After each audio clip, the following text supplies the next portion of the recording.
गलवान घाटी में शहीद हुए बिहार के वीर सपूतों और हैदराबाद दुर्घटना में मृतकों के भावपूर्ण श्रद्धांजलि कार्यक्रम में उपस्थित तेलंगाना के माननीय मुख्यमंत्री श्री के चंद्रशेखर राव जी, हमारे बिहार के माननीय उप मुख्यमंत्री श्री तेजस्वी प्रसाद यादव जी, हमारे बिहार के यहाँ उपस्थित माननीय मंत्री जल संसाधन विभाग तथा सूचना एवं जनसंपर्क विभाग श्री संजय कुमार झा जी, बिहार के श्रम संसाधन विभाग के माननीय मंत्री श्री सुरेंद्र राम जी, यहाँ उपस्थित तेलंगाना विधानसभा के माननीय पूर्व स्पीकर एवं इन दिनों तेलंगाना विधान परिषद के माननीय सदस्य श्री मधुसूदन चारी जी, यहाँ उपस्थित माननीय सदस्य तेलंगाना विधान परिषद श्री पल्ला राजेश्वर रेड्डी जी, हैदराबाद नगर निगम के भूतपूर्व मेयर श्री बौंधुराम मोहन जी, भूतपूर्व मेयर करीमनगर नगर निगम श्री रविंद्र सिंह जी, महासचिव तेलंगाना राष्ट्र समिति टीआरएस श्री आर श्रवण कुमार रेड्डी जी, तेलंगाना सरकार के मुख्य सचिव श्री सोमेश कुमार जी, बिहार सरकार के मुख्य सचिव श्री अमीर सुभानी जी, बिहार राज्य आपदा प्रबंधन प्राधिकरण के माननीय सदस्य श्री मनीष कुमार वर्मा जी, श्रम संसाधन विभाग के प्रधान सचिव श्री अरविंद कुमार चौधरी जी, गृह विभाग के अपर मुख्य सचिव श्री चैतन्य प्रसाद जी, वित्त विभाग के अपर मुख्य सचिव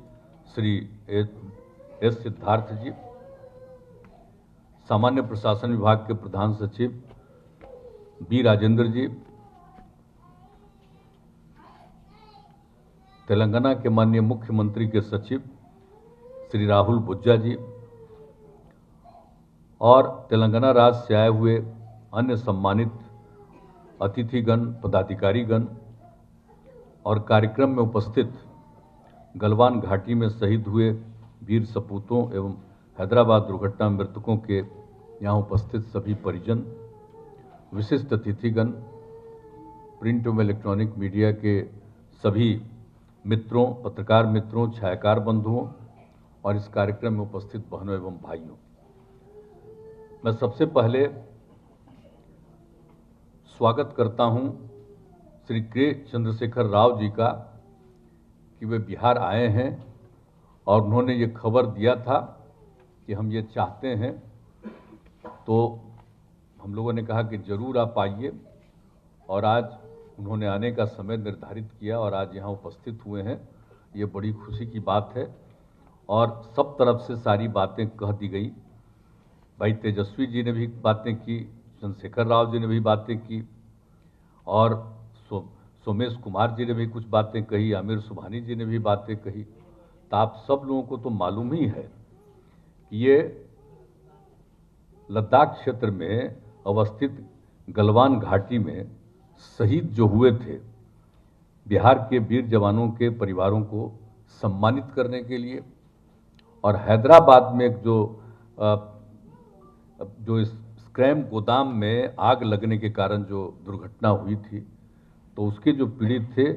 और उन सब के परिजनों को अनुग्रह राशि देने के लिए इन्होंने ये चर्चा की थी और उसी के लिए कार्यक्रम आयोजित हुआ और सब लोगों ने देखा कि उन सबके परिवार के लोगों को ये अर्पित किया गया इन्होंने। तो ये बड़ी अच्छी बात की है और इन्होंने तो तेलंगाना सरकार की तरफ से गलवान घाटी में शहीद हुए बिहार के जो भी जवानों के परिजन थे उनको 10-10 लाख रुपया और हैदराबाद में जो घटना घटी स्क्रैप गोदाम में, तो उनके परिवारों को 5-5 लाख रुपया देने का आज उन्होंने किया, सबको दिया। इसके लिए बहुत बहुत उनको धन्यवाद है, बधाई है और आभार व्यक्त करता हूं उनको। और हम उनको भी बता देना चाहते हैं कि जो गलवान घाट, लद्दाख क्षेत्र के गलवान घाटी में जो चीनी सेना का बहादुरी से मुकाबला किया गया था, तो उसी गलवान घाटी में सब लोग जो थे भारतीय सीमा में घुसने की मंशा से निहत्थे भारतीय जवानों पर हमला किया था और हमारे भारतीय जवानों के प्रति कोई हथियार नहीं था, फिर भी उन्होंने उन लोगों को खदेड़ने के लिए पूरा काम किया था। और ये उस समय की बात सबको मालूम है। और उसी में लगभग 20 लोग शहीद हुए थे और उन लोगों ने जो गोली चलाई और सब कुछ किया उसके चलते हुए, ये बहुत दुख की बात थी। ये बात तो सबको मालूम ही है कि 2020 में 15 जून को ये घटना घटी थी। तो इसको लेकर के तो सब लोगों को तकलीफ हुई ही थी। और जो कुछ भी था और केंद्र सरकार की तरफ से जो कुछ भी आर्मी के साथ हुआ है उसके लिए जो दिया जाता है, और उसके अलावे हम लोगों ने भी राज्य सरकार में ये तय कर लिया था कि शहीदों के परिवारों को, 5 शहीदों के परिवारों को 11-11 लाख रुपए का अनुग्रह अनुदान देंगे। और इसके अलावे मुख्यमंत्री राहत कोष से उन 5 शहीद के परिवारों को 25-25 लाख रुपए अनुग्रह अनुदान दिया गया था। तो ये सब तो जो करना है करते ही हैं, लेकिन ये देख लीजिए, ये तो यहाँ के थे तो हम लोग कर रहे हैं, लेकिन आप जरा सोच लीजिए कि तेलंगाना से इन्होंने किया, घटना वहाँ की नहीं है, घटना तो लद्दाख की है। और वहाँ के लिए भी इन्होंने, जो लोग भी इस तरह की दुर्घटना से ग्रस्त हुए थे इससे आर्मी वाले लोग, तो उसमें जो भी चाइना के लोगों ने किया था, तो इस तरह से जो इन्होंने तय किया कि हम अपनी तरफ से, अपने राज्य सरकार की तरफ से उनके परिवार को जरूर अपने राज्य सरकार की तरफ से मदद करेंगे। और उसी सिलसिले में उन्होंने चर्चा की, अन्य जगहों पर भी मदद कर चुके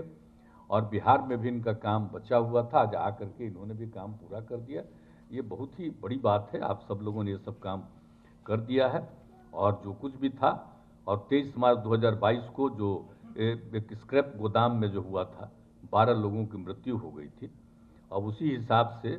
आप लोगों ने भी उन लोगों के लिए यहाँ पर आकर के 5-5 लाख रुपया कर दिया है। और जब ऐसी घटना कहीं हमारे बिहार के लोग जो काम करते हैं दूसरी जगह पर,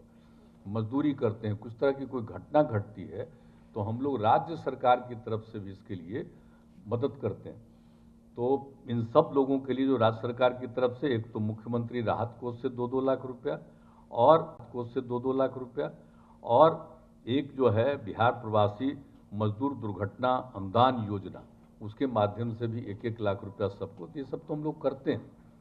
लेकिन आपने सब लोगों के लिए किया और सबको वहाँ से भेजने की व्यवस्था की, तो ये सब बात, आप इस बात के लिए चिंता करते हैं और ध्यान देते हैं, ये बड़ी खुशी की बात है। और जो कुछ भी है, और हम लोगों के यहाँ दिल्ली में जो हमारा स्थानिक आयुक्त है कार्यालय, उसमें श्रम संसाधन विभाग के एक पदाधिकारी को रखा जाता है, जो एक एक इस तरह की घटनाओं के बारे में जानकारी लेते हैं, और इस तरह की कोई घटना कहीं घटती है तो तुरंत वहाँ जाते हैं और देखते हैं। तो अन्य जगहों पर तो जा करके वो देखते हैं कि अगर वहाँ से लाना पड़ेगा तो हम लोग करेंगे, लेकिन भाई आपने तो सब इंतजाम कर दिया, आप लोगों ने कर दिया। कई जगहों पर इस तरह की घटना घटती है तो बिहार सरकार की तरफ से लाने का और ये सब करने का काम किया जाता, हम लोग करते रहते हैं, लेकिन आपने ये किया है, ये आपकी इच्छा रहती है, बहुत अच्छा है। और यहाँ से तो काफ़ी लोग, अभी तो आप बता रहे थे कोरोना के दौर में, तो हमारे बिहार के लोग तो बहुत संख्या में आपके यहाँ काम करते हैं, इसमें कोई शक नहीं। और आपने ही कहा, ये हम लोगों को मालूम है कि कोरोना के दौर में आपने सब लोगों को भिजवा दिया था, और कई जगहों पर कितनी परेशानी लोगों को हुई थी। अंत में हम लोगों ने पूरा मांग किया तो स्पेशल ट्रेन चलाया गया था, तो उसके अलावे आप जो भेजे वो तो भेजे, 21 लाख लोगों को वहाँ से यहाँ लाया गया। और हम लोग तो सब जगह के लोगों का हाल चाल लेते थे, पता करते थे, बात करते थे, और 3 जगह उनके फ़ोन का इंतजाम किया हुआ था। और उन सब लोगों को जो संभव था हम लोग वहाँ भी मदद करवाते थे, वहाँ भी दे देना, ये सब काम तो हम लोग करते रहे। लेकिन आपने भेज दिया और फिर आपको ज़रूरत पड़ गई, आपको लगा कि भाई लोग नहीं रहेंगे तो वहाँ काम नहीं हो सकेगा, तो फिर आपने यहाँ खबर भेजी और हम लोगों ने अनुमति दे दी, और उन सब लोगों को फिर आप बुलवा करके खुद ही ले जा करके उनसे आपने काम करवाया। तो ये सब काम तो आप करते रहे, सब हम देखा है, और कहीं कोई इस तरह का काम नहीं किया है जो आपने काम किया। तो ये सब काम के लिए तो आपका अभिनंदन है ही,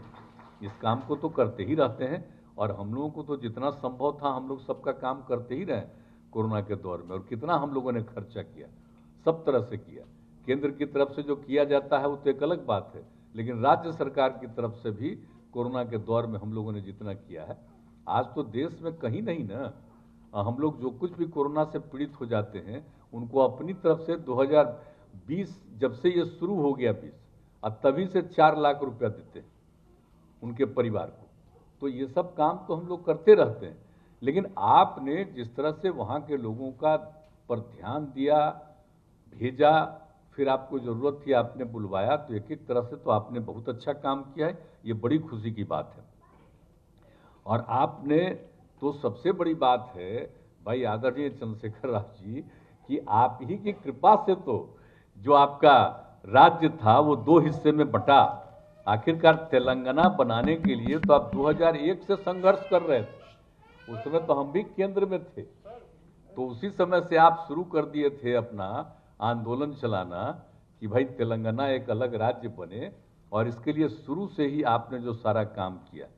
और आप ही का ये काम है जो इसके लिए आप लड़ते रहे कि भाई आंध्र प्रदेश को 2 हिस्से में बांटो और तेलंगाना बने, तो आप इसमें कामयाब हुए। 2014 में उस समय की जो सरकार थी, उसी समय आप लोगों ने तो बिल्कुल फैसला हो गया था, संसद में भी हो गया, सब कुछ निर्णय हो गया, और उसके बाद फिर जो चुनाव हुआ, दोनों का एक साथ चुनाव हुआ, और फिर आपको सब चुनाव आप किए, और उसके बाद फिर दोनों राज्य को अलग अलग कर दिया गया, और उसके बाद आप ही मुख्यमंत्री बने। जब ये हो गया तो उसके साथ आप बने, और इस सब तो आप समझ लीजिए कि आपका कितना बड़ा योगदान। आप समझ लीजिए तेलंगाना एक अलग राज्य आपने बनवाया, बाकी जगह कोई इस तरह से आंदोलन करके नहीं बनवाया है पूरे देश में। आप अकेला है इस देश में जिसमें आपने तेलंगाना को एक अलग राज्य बनवाया। अब आजकल आप पर कुछ कुछ लोग बोलते रहता है, एकदम फालतू बात है। जो आदमी तेलंगाना को बनवा दिया, तेलंगाना का आदमी आपको छोड़ेगा कहीं? और कुछ लोग थे, अब तेलंगाना बना है तो आजकल जो है उन्हीं का किया हुआ तेलंगाना अलग, कि तेलंगाना उसके पहले ही अलग हो गया था, निर्णय तो उसके पहले हो गया था। इसलिए अब कौन क्या बोलते रहते हैं वो एक अलग चीज है, उसकी चिंता आपको न रहे। आप एकदम पूरा मजबूती से, और जितना अपने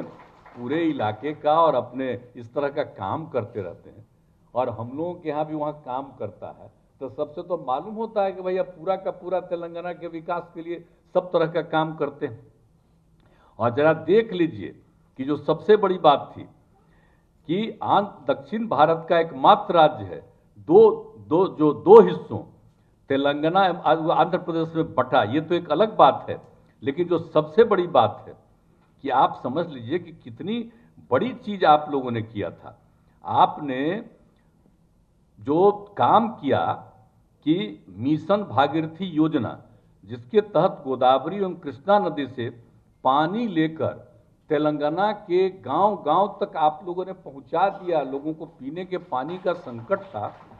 और हर जगह लोगों को हर घर तक पीने का पानी पहुंचा दिया। ये कोई मामूली बात है? हम लोगों को तो बड़ी खुशी होती है। हम लोगों ने भी 2016 में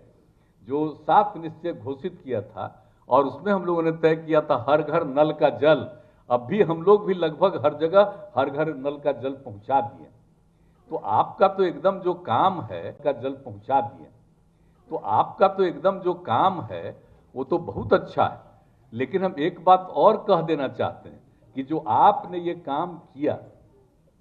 जो 2 नदियों से जो आपने काम किया, तो उससे जो पानी पहुंचा दिया आपने,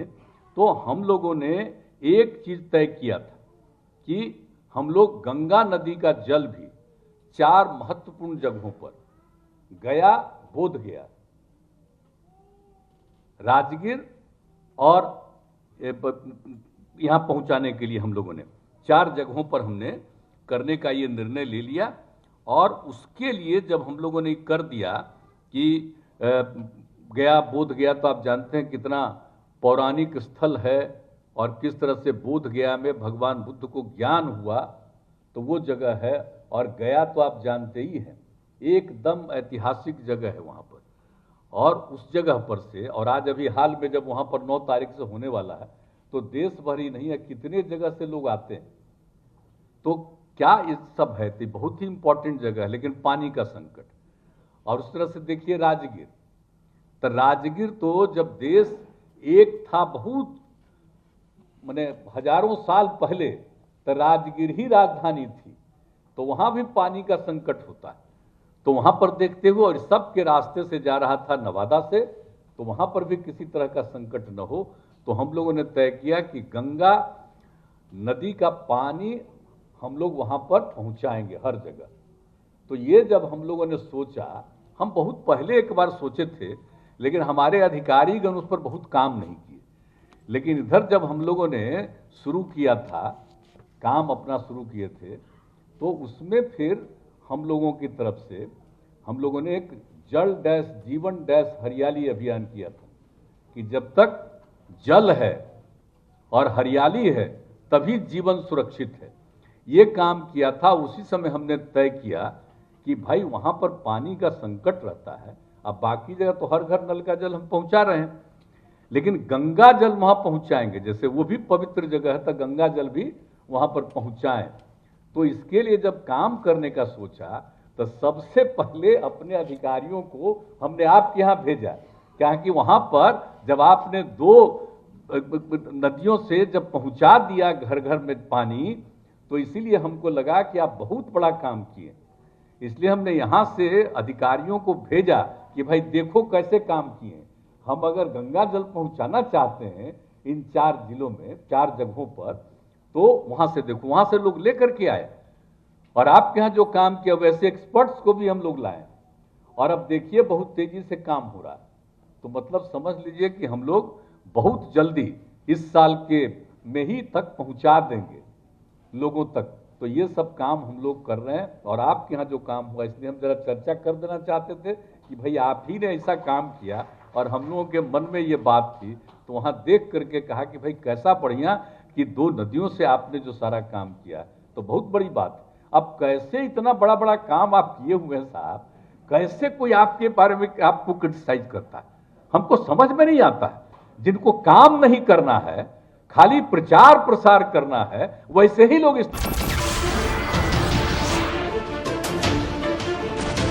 नमस्कार, मैं हूं संदीप चौधरी। अगर आपको ये वीडियो पसंद आया हो तो इसे लाइक और शेयर जरूर करें, और हाँ, हमें सब्सक्राइब और फॉलो करना ना भूलें, ताकि आप देश और दुनिया की कोई खबर मिस ना करें। तो जुड़िए हमारे साथ और देखते रहिए News 24।